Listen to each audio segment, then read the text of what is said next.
Hi. I recently rewatched this film called Soylent Green. You have probably heard about it. Milk Jar recommended it. It's showing the future where everybody is eating these soy foods. Sounds familiar? And some years ago they came out with Soylent. And many people actually drink it. If there was ever some emergency and it would be accepted as food in huge quotes, because there would be little real food left, then people would get used to it. It's synthetic. There's almost none of the micronutrients we require, none of the fats that humans require for health, and there's no bacteria or enzymes. So it's dead. If we would drink that, we would age as quickly as never before. And some vegans actually drink it because they came out with a vegan version. All this shows us how ignorant humans are about nutrition. Soy is in almost everything nowadays, even in bread. Why would it be there? Start thinking about it. They are trying to replace milk with soy milk. Soy is not an animal. How could it have milk? It has almost no nutrients, except for the synthetic chemicals added to it, which they call nutrients. Compare that to one of the most nutritious foods there is, raw milk. In the New World Order, that would be your milk. Is it a coincidence that in the Bible they punished the people who ate an apple, fruit? Because what do we eat in nature? Raw meat? Does anybody here know exactly why high fructose corn syrup has been shown to be so tremendously damaging now in like 2 or 3 dozen studies? Okay, it's not because it's from corn. It's not because the corn wasn't organic. It's not because the corn was genetically modified. It is 100% because it's high fructose. Fructose has been shown to be the single most damaging natural sweetener ever studied. And when people go, but it doesn't make sense, fructose has been around for all the time we've been on this earth. Yes, but unless you lived in the tropics, small number of people did, and of course they were outdoors burning it all off, doing things. They weren't sitting in front of a computer or reading all day.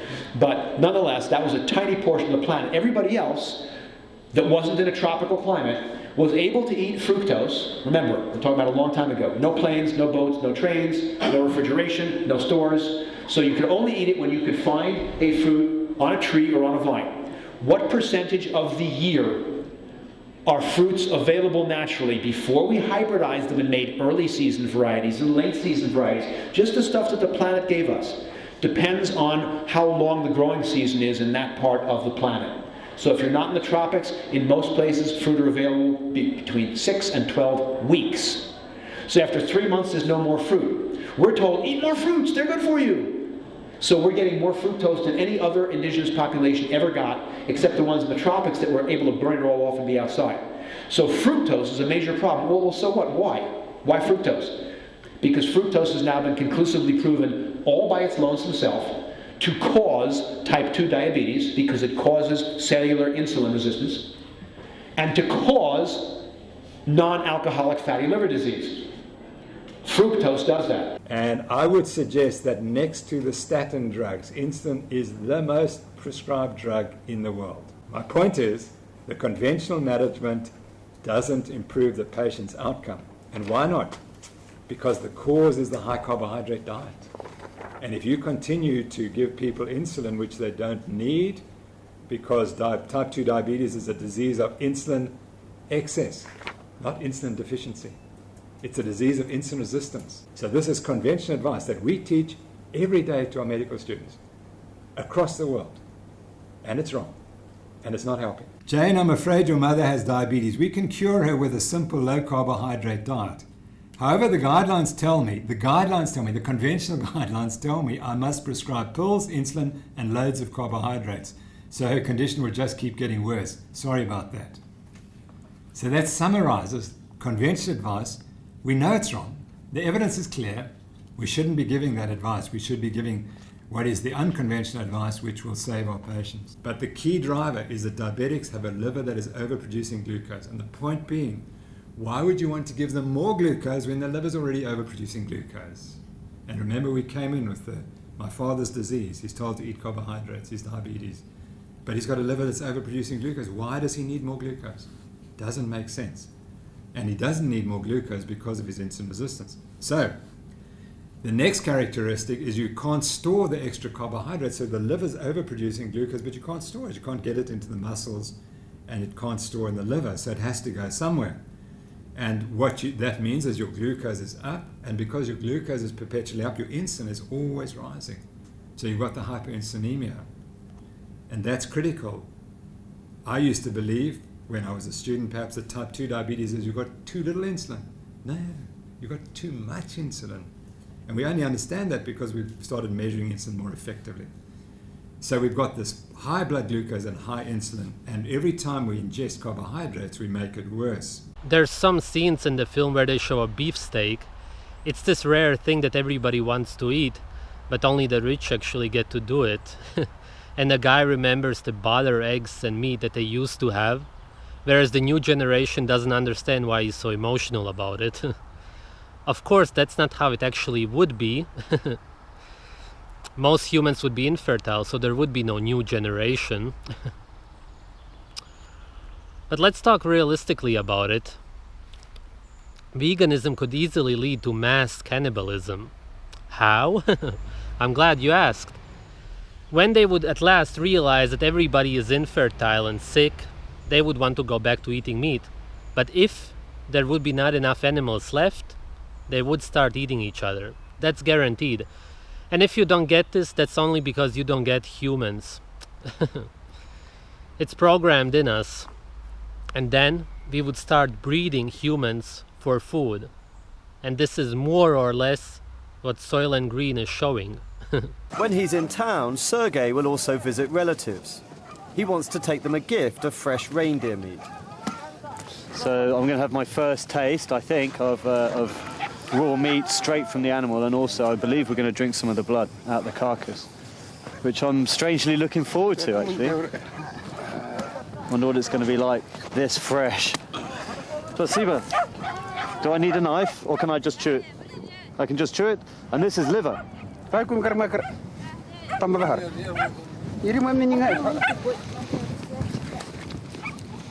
it's like raw liver. Still warm, bloody, not very strong taste at all, quite subtle and quite nice. They add the salt in order to stop it freezing and congealing, and it means that it's softer and more runny and fluid so that we can drink it. Now look at that.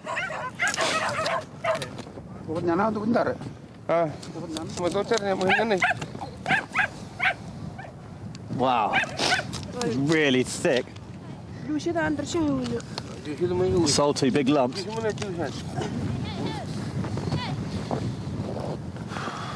Big lumps. Very different to blood I've tasted elsewhere.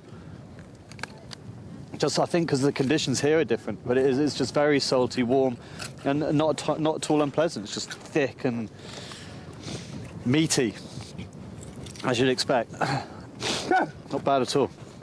Thank you. What was already in the biology of the primates, the ketone metabolism that we then use to build the baby's brains. And why? Because ketones are such unique compounds. They are fats which are water soluble, and so they can transport through the body easily, and they can cross the placenta, and they can get into the brain. They can cross the blood-brain barrier without any problems, and that is what makes them unique. They are powerful agents for energy metabolism and for building brains at the same time, and they're water soluble, and that's the key. So if we hadn't had ketones, we would never have got big brains. Humans are the only land-based mammals whose babies are born fat. And we convert that body fat through ketones to our brains. Animals are the only best or most bioavailable source for DHA, which is one of the fats used in the brain development, vitamin D, iron, vitamin A, zinc. And then, of course, some plants interfere with absorption, utilization of iron, iodine, and zinc. But the reality is, when you look at the evidence is very clear that breast milk is ketogenic. The conclusion from this study, and we'll look at the real data, analysis in this group showed no difference in blood glucose levels across different feeding groups, that's either breastfed or formula-fed infants, but revealed a significant greater ketone body concentration for infants who were exclusively breastfed. So here the study shows that breastfeeding produces ketosis, which can be obliterated by bottle feeding. And by bottle feeding, I mean bottle feeding of infant formulas. Routine formula milk supplementation for large for gestational age and small for gestational age infants should not be recommended. Why? Because it doesn't produce ketosis. And you need the ketosis for the child to develop fully. So that's their conclusion. These are the experts. So these are median peak and ketone body concentrations. This is when the glucose concentration is the lowest, and then you'll have the ketone bodies are the highest. And then when you look at breast and formula milk, the values are lower for both groups, and formula milk, they're really low. So on the far right hand, you've got 0.12 for formula milk, versus 0.87 for breast milk in small for gestational age, and that is significantly different. And the same that the ketone body concentrations are significantly higher in breast milk fed small for gestational age babies. So it is very clear that formula milk prevents ketosis. Why would you want to transition from fat metabolism to carbohydrate metabolism if fat metabolism is a normal state? What they're measuring is what happens when we feed children more carbohydrates. They become carbohydrate adapted. But that's a transition to an abnormal diet. Vegans are so used to cannibalism because they eat their own bodies all the time, feed on human flesh, that they would be the first ones to attack you in the wild when there would be no food around. That's guaranteed. No animal chooses anybody else's life over their own when it comes to food and survival. And because vegans are already so malnourished, they would be the first ones to bite. I don't believe that this is actually going to happen. In the near future, veganism will be laughed at. And people will think, how did we get fooled into only eating plants while eating raw liver? I hope. For me, it's already the biggest joke ever, really.